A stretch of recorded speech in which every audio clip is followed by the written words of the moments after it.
Hello, everybody. Good evening. It is Ashley, better known as PCOSgurl, and we are getting ready for our live this evening with Dr. Dylan Cutler.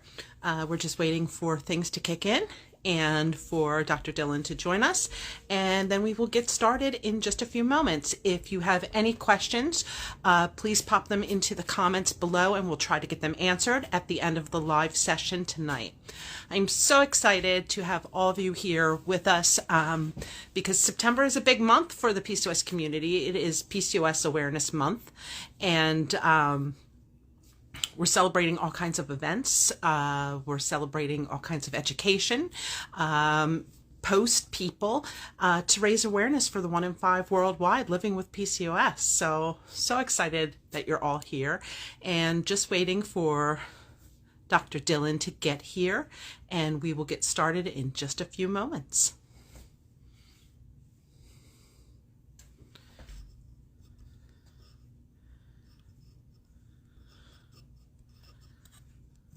And just hang in there with me because I am inviting her to the live. And we'll be just a few moments.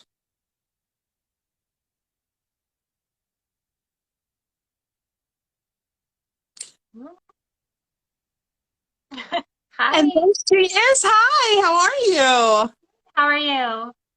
Wonderful, wonderful, wonderful. So excited to have you here this evening to talk about PCOS and plant-based lifestyle, because I don't think a lot of people quite understand what goes into it, how easy it could be, or that, it's not as restrictive as a lot of people make it out to be. So welcome this evening. Thank you for joining me for PCOS Awareness Month. And Dr. Dylan, I would love you to tell everyone a little bit about yourself, your background, and then we'll hop right into the topic.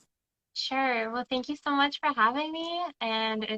I'm happy every year that this month comes around because it really puts PCOS on the map. So myself, I am a PCOS fighter. I was diagnosed when I was 16, um, and I'm now 32, almost 33. So it's a long road for me. I also ended up doing my PhD on PCOS. It was such a big part of not only my life, but a lot of people who are in my family, a lot of people who I would run into and share my story, and then they would share their story. And through these little conversations, I started to see that this was actually a very big problem, very prevalent, and that there needs to be more research. So that's where I decided to become a PCOS researcher. And I did that for a number of years, and now I'm a content creator, an educator, consultant, and I work on all sorts of research projects as well. So yeah, PCOS is very close to my heart, and I hope that more people can learn about it today. I hope so too. So I'm really fascinated because I've watched your journey and your cooking demos. What was it that actually got you started in a plant-based lifestyle? Yeah, so that's an interesting journey. I actually I decided I wanted to be a vegetarian when I was 13 or 14. And that was more for gut issues. So I had irritable bowel syndrome. I say had because although I still have it, I don't have many symptoms at all anymore. It really just comes in times of high stress. But I found that meat was a big culprit for my symptoms. So I decided that I didn't want to eat red meat anymore. And a lot of the discomfort that I felt after eating disappeared, as well as the constipation that I was experiencing. And then slowly I started to see that other things started to have an impact as well, like dairy. With my skin, I found that I broke out after having dairy. So it was very intuitive the way that I saw what was happening with my body. And then I would kind of go look in the research. And that's when I discovered that, hey, this is actually a trend. This is very common for particularly people to experience acne, for example, after consuming dairy. Not everyone, but it is common. So yeah, then I started to learn more about the ethical and environmental impacts. That wasn't until college. And then that was kind of what sealed the deal that this seemed to make sense for me on a personal level, uh, political, environmental level. It just kind of checked all the boxes about where I fell morally and ethically. Right. So then how did you kind of marry that with what was going on with your PCOS? Yeah. So, during my doctorate, I was really digging into the research around nutrition and identifying that there isn't a whole lot of research that's been done specifically on PCOS populations, and that most of what practitioners base their recommendations on is diabetes research. So and that's kind of where the low carb keto craze started, was from diabetes research. Lo and behold, quite old and maybe flawed studies as well, because I would argue there's other ways to go about it than just removing carbohydrates. But that is kind of where PCOS went in the medical literature and the medical practice. And that's when I decided like we need to have more research specifically in the PCOS population so that we're not just, basing our research on other populations.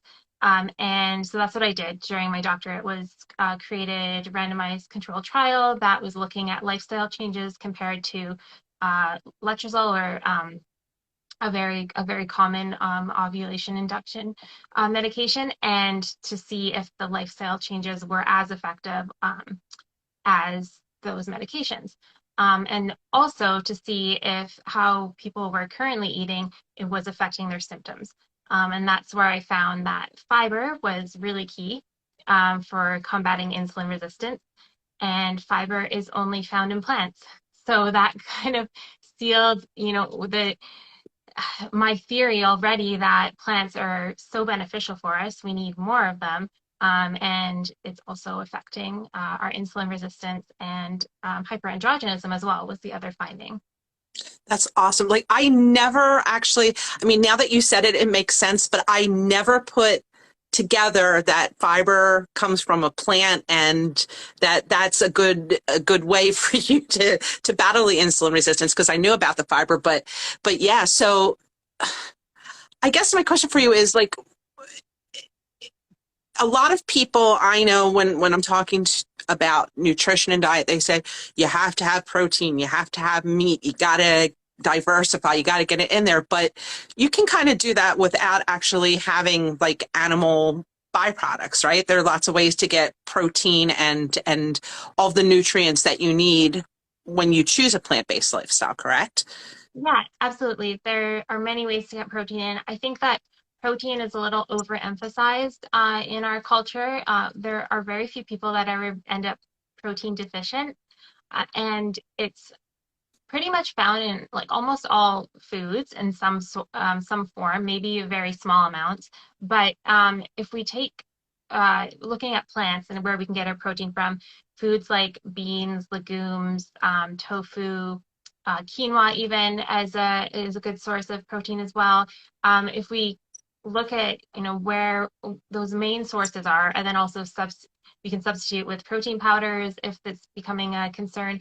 I myself am fairly active, so I do use a protein powder as well to ensure I'm getting enough protein. But it's not something I necessarily worry about or track, if as long as I'm eating enough calories. Usually we find if someone is lacking protein, then they may also be lacking just an overall sustenance, like overall are underfeeding themselves, and therefore you're going to be lacking all the macronutrients. Right. So I want to go back to something that you were talking about with the research, because I think it's so important that we talk about lifestyle with the research, because a lot of people tend to think that just taking a medication or a supplement will give you everything that you need to kind of to balance your hormones and your metabolism. But that lifestyle component is a really important part, isn't it, to like kind of getting everything to work together? Absolutely, yeah. I always say supplement should really be just that, a supplement to your lifestyle. So I don't usually start there. I would add that if we've already improved our nutrition, improved our sleep, our stress management, looking at all those things, which is a lot. It's a lot of work to do all those. And then if we still are not quite seeing results, then we can start looking at supplementation. Um, Also to limit supplementation, because if you start throwing a whole bunch of things at us in our bodies, then we don't know which one is affecting us. So I like to add things one by one, to see if that is affecting us or not, because maybe you're spending a whole bunch of money on something that you don't need to be, and it's the Right. other thing you're taking. But yeah, so I always start with basics, like adding more fruits and vegetables.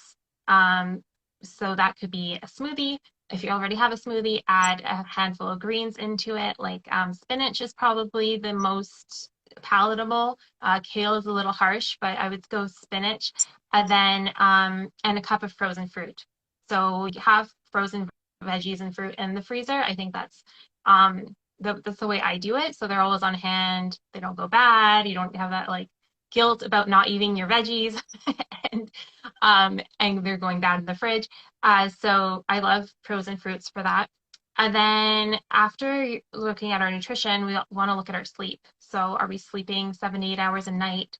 Um, is it very broken? Like, are we having to spend a lot more time in bed than we should to get those hours because we're awake in the middle of the night? Those are really important for our health. And then movement. So not necessarily working ourselves so that we're, exhausted by the end of our workout, but to balance gentle movement with some moderate and vigorous activity, depending where your fitness is at. But just make sure, I think, that we're moving our bodies every day. And that could be a walk, it could be a dance, it could be yoga, just some kind of, you know, I like to think more of it keeping our blood moving than trying to, lose weight or or burn calories, like those kind of diet culture mentality. If we think more of like, okay, we just want to get things moving, increasing blood flow, it's going to help support our mental health too. Those are like a lot healthier ways I find to go about or movement. Yeah, no, that's great because I know that's a big concern when a lot of us are looking to improve our nutrition is that we feel that a lot of times it's uh, very restrictive and it's diet based and it's all about losing weight. It's not about improving health. And one of the things that I've always said when I'm talking about nutrition with PCOS is that nutrition actually means nurturing the body, not taking away from the body. So finding foods that are good for you is a good thing. So I love this whole philosophy so far, and I'm sold already. But I have a few more questions. Like one of the things, another thing that comes up a lot is tofu with PCOS, Mm-hmm. because there's been a lot of talk that potentially it can interrupt the androgens, it can increase your estrogen, and it can cause problems with PCOS. So I know it's kind of a controversial thing, but what about tofu for PCOS? So I know where you're coming from, and I've heard this myth lots of times, but tofu is absolutely safe for people with PCOS, unless there is an allergy or something else going on that you need to talk to your physician about. But where I think that myth comes from is that tofu, it contains phytoestrogens. So when we hear estrogen, we think, oh no, we're ingesting excess estrogens. But if we want to be concerned about that, there's more estrogens in things like cow's milk or beer, even. Beer is a very high source of estrogen, yeah. So if we think about soy, back to soy, phytoestrogens actually can have beneficial effect on people with PCOS because they are mimicking estrogen, but ever so slightly. So it has a very small effect compared to an actual estrogen molecule, but it can help. It could fill in those, if you think of like receptors are accepting estrogen, phytoestrogen can fill in where the estrogen receptor would normally take estrogen. And so then, therefore, it's actually improving our estrogenic levels. And beyond that, there's so many more nutrients in soy that are beneficial for everyone, not just with PCOS, but it's a great source of protein. I just make sure that it is non-GMO. which most of the soy that is provided to humans is non-GMO. Usually the GMO is provided to animals. So um, it's non-GMO and then as unprocessed as possible. So things that are great are like tofu, edamame beans, soy milk, tempeh. Those are great sources of soy. Yeah, I love, and I'm so happy to hear that because I love all those things. I love my edamame, I love my tofu, I love my soy sauce. So I'm glad that it's not an issue. So then I have another question. I have a lot of questions for you tonight. Right. What about you hear the debate between organic or stuff that you can pick up in a supermarket that may not be organic? Does it really make that much of a difference? That is a tough one, and I'm not sold myself. Either way, I've gone back and forth. First of all, I would say we have to think about income and accessibility. So if those fruits and vegetables accessible to you are not organic, but that is what is accessible to you, then have them. There's no need to avoid them because they're not organic. If you have the option, then maybe you could choose more organic foods. Um, there are studies that do show that the pesticides, for example, have been shown to affect sperm parameters. So I can think of one study in particular I found during my doctorate that was looking at fruits and vegetable intake in men and their sperm outcomes. So there's definitely research there. If you're going to, what I often do is I look at the dirty dozen. So they're the foods with the most pesticides, and then I try to buy those organic. So typically ones off the top of my head, like apple, spinach, those are heavily pesticided. And berries are often up there too. But it would change depending where you live and the year. Gotcha. So how would someone like myself start if I wanted to transition into a plant-based lifestyle? Is it something that you just kind of jump into, or is it something that rather you need to ease into because your body's used to eating a certain way? Yeah, that's a good question. I think one, I would want you to identify why you wanted to do that. And that would guide you in a sense that if you were going to do it all together, like cut out animal products altogether, maybe if it was for ethical or moral reasons, or if you simply are just looking to get more of those nutritional benefits from increasing your plant intake, then you could do it more gradually. Something like Meatless Monday is a really good way to go about it. And there's tons of recipes shared on how you can do that. Things like I would say moving slowly because of the increased fiber. So some people can experience gastro discomfort just because we're not used to increasing our fiber intake.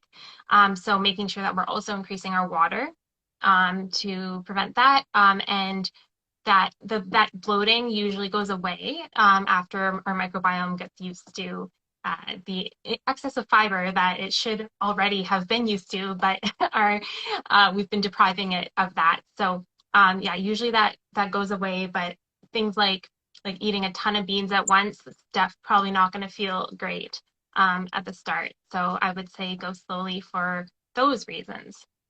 Right. Now, also, I mean, another thing that a lot of people have said to me, and I have your recipes and I know how like yummy the stuff is, but like a lot of people say, oh, well, what about the taste? Or I'm going to miss out on things that I really Mm-hmm. like. But you can still have like guilty pleasures or things that are really taste good when you're doing plant-based. Like, I mean, I still eat dairy, so I love things like frozen yogurt bars that I make at home myself. Right. But like, what are some of the things that you can think of that might satiate when we need something, but we still want to stay plant-based and stay on key with everything? Yeah, that's a great point, and that's actually the reason that I did start creating recipes for the internet to prove that we could have the same meals or similar meals with the same satisfaction as meat eaters or as dairy consumers. So things like I have a 7-layer dip, which everyone should check out because it has raving reviews, and things like basically the nacho cheese layer, which as a vegan I did not have for a long time. I was able to replicate that through cashews and nutritional yeast. So it's with creativity, which is actually fun. It can be quite fun, and you can kind of maybe surprise people too, if you feed it to them before or don't tell them it's vegan until after. I love that. I love that. Yeah, Yeah. because we do have, I think, preconceived notions already in our mind that something is just not going to be as good. So it's kind of about challenging that belief. Unfortunately, that is in there, and then absolutely using things like non-dairy ice cream. You can still have the ice cream. Yes, those are more expensive. So it's not going to be like the staple of our diet, those alternatives. So alternative cheeses, alternative meat. But now and then, if you are missing a burger and you want to get a Beyond Burger, I think that's a great way to like alleviate that craving, enjoy yourself because food should be enjoyable, or just like recognizing that those are still processed foods, so they're not like an every night thing for me, but every few times a week if I need that. I think that's a great alternative. It is. Because I tell you one thing that I've become obsessed with is the avocado ice cream. I don't know if you've tried that or had it, but they have the No. avocado ice cream and they mix in like different flavors with the avocado, and it is like I love that better than I do regular ice Okay. cream when I was eating regular ice cream. So it's really Yeah. good, guys. There's a lot of stuff that you can do out there. So with doing all this, you said that you noticed over time a really a lot of benefits to living the type of lifestyle that you live. You said that it helped you with your stomach issues. And what about like sleep and stuff? Because does it help you? Did it help you sleep more and balance some of the other things that you're having issues with? Yeah, I believe so. It's hard to say which it was, if it was the nutrition or the lifestyle changes. I reduced my stress a lot, and I think that had the biggest impact on my PCOS symptoms. So maybe reduce stress isn't the best way to phrase it, but manage my stress, because there's always going to be stressful events. I work I have a stressful uh, day-to-day life the way I am. So how I can be more mindful, for example, adding meditation, that definitely helped my sleep. Um, when I eat, so if I'm going back to nutrition, then eating too late at night, I find can disrupt my sleep. And as well as I was thinking of something else, but yeah, making sure that I'm eating early in the day and not loading all my food at the end of the day just simply because I was busy or such, because that can affect our sleep too. Um so yeah, I think there's definitely my sleep definitely improved. For example, my symptoms, I can say my blood sugar, I was pre-diabetic at one point in my college years when I was actually a varsity team athlete. So that was really shocking. Yeah. Um, I was an athlete, and the endocrinologist said, I had to lose weight. I had PCOS, and I knew I had PCOS, but I didn't think it was really doing much to me. Like I felt healthy, um, but yeah, I guess my blood work was not great. So at that point, that was when I did go plant-based. But yeah, I think that it's going to depend on the individual. There's a lot of research that shows that the benefits are there, particularly for our blood sugar, managing blood sugar levels. Decreasing our saturated fat is huge because we are at a higher risk of cardiovascular disease. And saturated fat is found in animal products. So, I mean, you can look up the sources of saturated fat and then try to avoid those. But if there's evidence is pretty clear, the link between saturated fat and heart disease. And that's probably one of the scariest factors of PCOS. That's affects our life. So that's huge for me. Yeah, that's like my hill to die on every February. That's like a big deal for me, is that a lot of people don't realize that there is such a significant connection between PCOS and heart disease, particularly if you go untreated for a period of time, and they don't realize that it comes down to things like your insulin resistance, your androgen excess, which can increase your blood pressure. It can increase Mhm. your cholesterol and, yeah, make you a prime candidate. It's like 7 times higher risk for heart attack, 4 times greater risk for stroke. So yeah, it's pretty prevalent, and I'm so happy that you brought that up, because it's important to start early to try to alleviate having these issues later in life. Um, so, something that I also find very interesting, and one of the things that I think is pushing me more and more towards going completely plant-based is my sister also has PCOS, and she is a vegan. And I'm still eating meat and, get my veggies and my fruits in here and there. And I'm taking insulin like every week. I'm past the point of metformin. My weight is stalled. My symptoms are still not terrific. And my sister has been a vegan for a while now, and she's older than I am and much healthier than I am. Her symptoms are completely under control. And, I keep saying, I don't understand what you're doing that's so much different than me. And she said, yes, you do. And I said, well, what's that? And she said, you're eating meat. I'm not eating meat. Now, I'm not bashing meat. For some people, that's great. I've noticed the difference between the two of us. And I think that's making me really want to try this out for myself. So I'm so happy that we're talking about this, because I was really fearful. And, any more advice you can give to me about not fearing a plant-based lifestyle would be great, because I'm still like nervous about it. Well, um, yeah, I think with what your sister is experiencing, as far as what the data would suggest and why she's feeling like that, again, the saturated fat could be a big factor, because when we cut out animal products or meat in particular, then we're going to decrease our saturated fat. Also, the increase in the vitamins, minerals, and phytonutrients that are in plants, because you have to fill that with something else. So usually, typically, if we're eating whole food, plant-based, then we're going to increase our fruits, vegetables, whole grains, seeds, legumes, and all the phytonutrients there that would improve your health as well. More than that, I'm trying to think of other reasons. I mean, everyone's different. What is it exactly that you are fearing? I guess if I start there.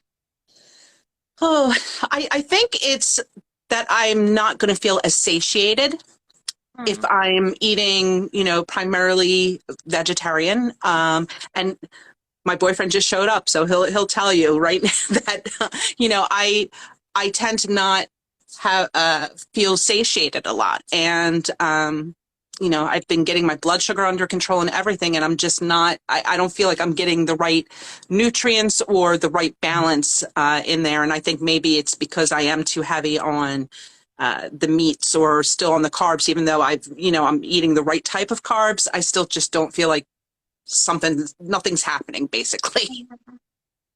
So the fiber, I hate to bring up fiber again, but the fiber is a really good way to feel satiated. That's one of the best parts about a high fiber diet. Because it's not necessarily, I don't think the meat is going to do that. It's really like fibers and starches that help us feel full. So that might not be a concern if as long as you're again eating enough of the plants.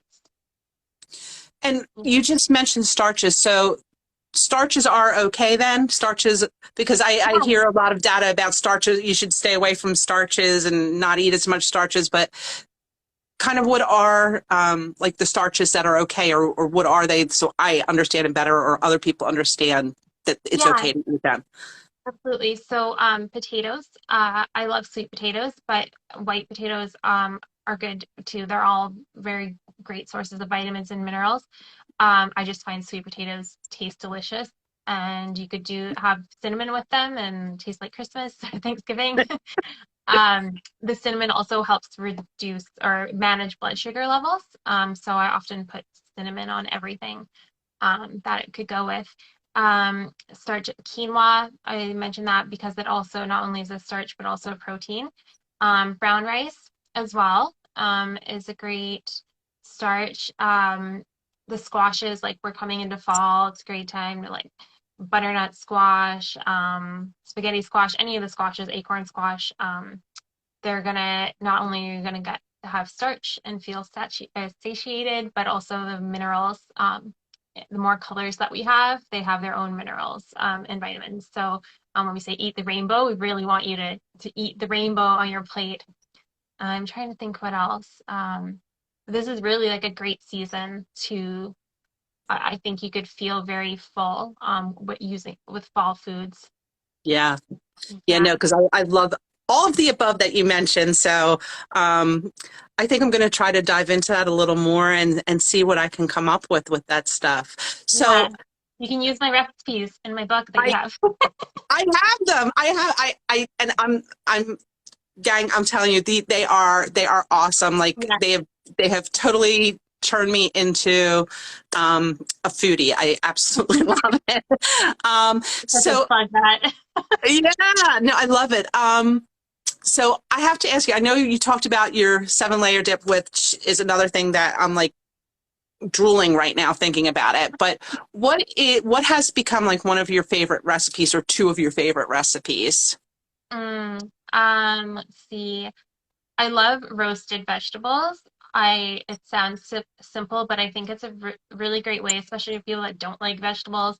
Um, Add olive oil, whatever herbs you want. I love rosemary, thyme, oregano, and Greek. So that's my background in cooking. And roast them in the oven on like a sheet pan. So you could throw in cauliflower, Brussels sprouts roast really well. Um, what else could you get in there? Those are usually my two carrots, of course, and then maybe whatever anything seasonal. But yeah, I think that you'll find that you really enjoy veggies that way. It's hard to like, stop eating them; they're so delicious. And yeah, not to fear the olive oil. That's great too, especially when we're trying to intake or increase our vegetables. Yeah, so I think that a roasted veggie, and then what else would I say? Maybe um I love I love making like a huge pan of something. So like a big like if you're thinking like a lasagna or a casserole. So I'll go with casserole idea, like maybe like a chickpea tomato sauce Ooh, casserole. And I just find it feeds like it can last the whole week. I'm just feeding myself, but it could feed a family. Yeah, that's so those kind of like rich kind of pasta lasagna dishes you can totally make vegan. The chickpeas would add the protein, and you could top some like nutritional yeast on top, or non-dairy cheese. right. No, that's that. I absolutely love that idea. So I would love you to tell everybody where they can learn more about your recipes and all of the wonderful information you have, so they can follow up with you and learn all of the wonderful things that we're talking about tonight. Absolutely, yeah. So my Instagram, Dr.Dylan Cutler, is the best place to find me where I'm most active on social. I also have my website, which is fruitfuldish.com with a PH, and that's where my ebook lives. So you can find it there and lots of free recipes. So yeah, that, Lots and lots. And guys, seriously, follow her because she is a wealth of information. I mean, I absolutely, I adore you as a person, as an advocate, as an educator. I have learned so much from you over the years, and I thank you for always taking the time to sit down with me and talk and help others understand where you're coming from, your point of view, what you do. I think it's so important that we have options and we have diversity in the foods that we eat and in the way people teach us how to live with PCOS. So thank you for that. thank you, thank you. I will always remember our cooking segment last last month or last year. And yeah, it was so much fun. So thank you for always having me on in your space, and all the work you do. Oh my gosh, thank you. And yeah, no, there's no way I would go through PCOS Awareness Month without connecting with you somehow. So, Yes. and hopefully there's a lot going on this month. So hopefully we'll be able to connect some more. Everyone, check out in my links. I have a listing of all the different events and Instagram lives throughout the month. I will be following up with posting this on my feed, so whoever missed this is able to see it and see all the wonderful information that Dr. Dillon shared with us this evening. Thank you so much for your time once again, and I will be following up with you and tag you so people, again, know where to find you. And have a wonderful evening, and You happy too. PCOS Awareness Month. Yay.